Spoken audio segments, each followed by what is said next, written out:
So a few years ago, I made a video back in Splatoon 1 where I talked about damage up versus defense up, which at the time was a hotly debated topic on whether or not they negatively impacted the game's balance. If damage up was too strong, if defense up was too strong, that they negatively impacted things and how the game worked. The video I made, I talked about whether or not I believed that they were damaging, and ultimately I came to a conclusion that while they were both annoying, they acted as a counterbalance, meaning that they exist to counter one another. If there's a bunch of damage up, you can run a bunch of defense up. If the enemy's running a bunch of defense up, you can run a bunch of damage up. The fact that they existed to counter each other was what made it to where they weren't really damaging. It just means that there has to be counterplay. Now fast forward several years, and now in Splatoon 2, they've added an ability post-launch called Main Power Up. And Main Power Up is a special ability that has a bunch of different effects based on the weapons it's paired with. And it actually acts as damage up for quite a few weapons. In fact, it acts as damage up for the Sploosh, the Splash, the Splattershot Pro, the 96 Gal, the L3 Nozzle Nose, the H3 Nozzle Nose, Carbon Rollers, Splat Rollers, Dynamo Rollers, Flingser Rollers, Splat Chargers and Scopes, Bamboozler, GoodTuber, Hydra, and every single one of the dualies. And this is a problem for the game's balance. This is something that's been going off and on, especially recently with the Bamboozler and its main power-up usage becoming the forefront of people's hatred. And I think now I should talk about main power-up and how it actually is a negative impact to the balance. And that's because there is no counterplay to it.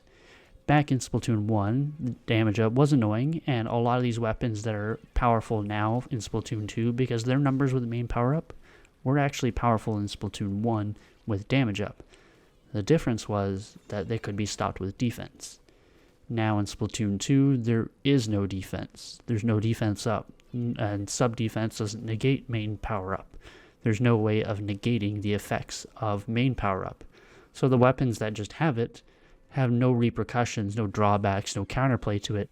They just have it. So weapons like the Pro, the Bamboozler, might as well just use it because there's no downside to using it.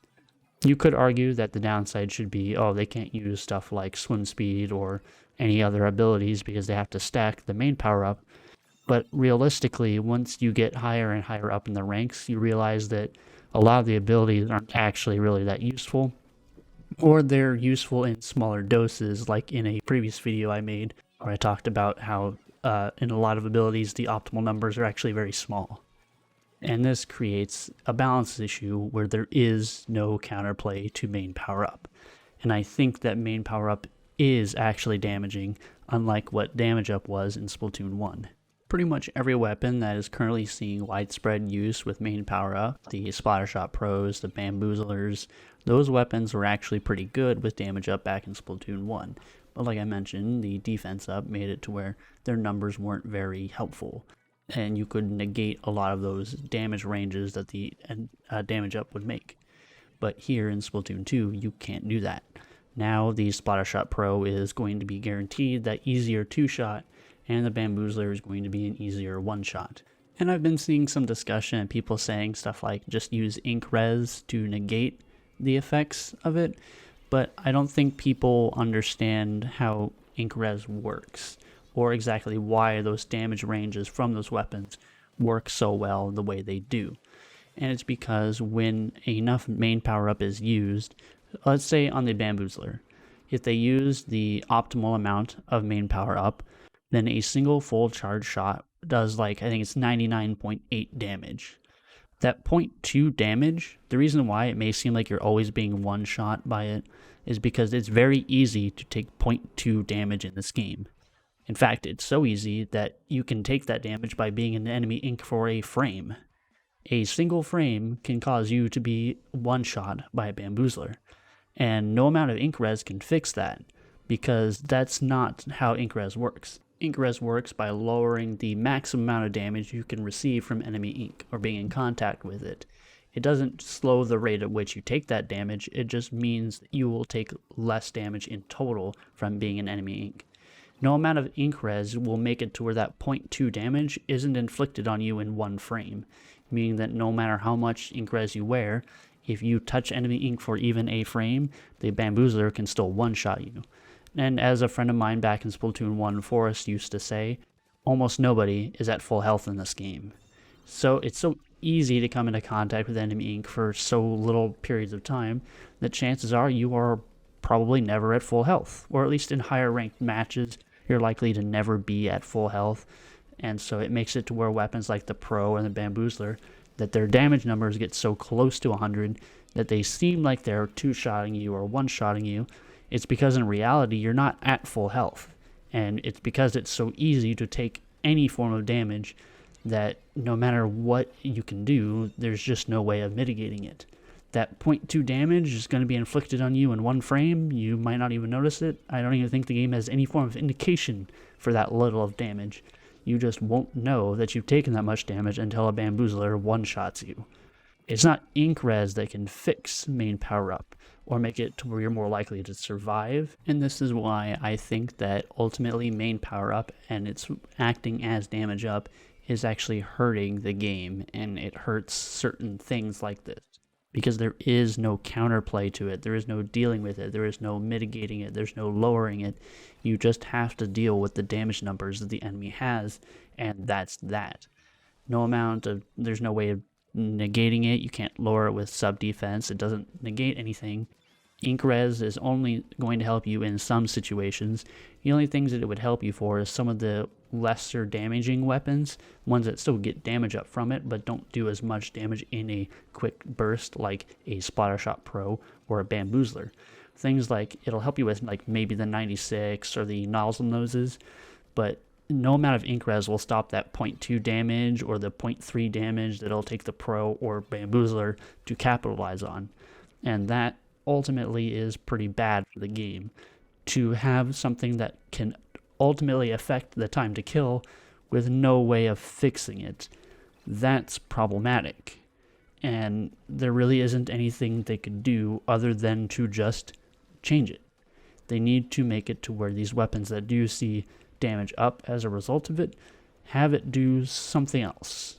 I think it's a little too far at this point for them to just outright remove the ability, and I think it probably is also too far for them to adjust it. I think it's probably at that point where now they're on to whatever their next project is, and if it is Splatoon 3, then hopefully there's nothing like this, or if they introduce main power-up again, to introduce a counterplay to it. Because this is certainly something that has no drawbacks to it. There is no drawback to wearing main power-up. You only get benefits and benefits and benefits. The only feasible drawback is that your build now has less slots for other abilities. But then again, more people that are optimizing builds are using so little numbers of other stuff that it doesn't really impact them in any way, shape, or form. So I think ultimately main power up and its actions of damage up actually hurt the game because there is no counterplay to it. There's nothing to do to fix it. There's no way to deal with it. You just have to sit there and take it, as they have no repercussions for using what they use. The only upside to it is, much like how I made an argument in another video of mine with the quick respawn and stealth jump, the counterplay to it is simply to use it yourself, which again isn't really a good counter argument. I've made this argument before, and I've talked about this in many other videos, mostly back in Splatoon 1, but the whole just mirror match them isn't really a good counterplay, especially if you don't know what you're doing. And it's also not a good way to balance things. There should never be a mirror to balance thing. You shouldn't have to mirror someone to make it more balanced or more fair.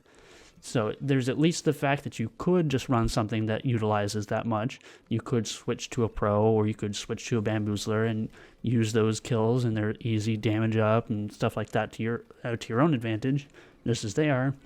But it causes a problem where that's just not a good way to fix issues and deal with issues.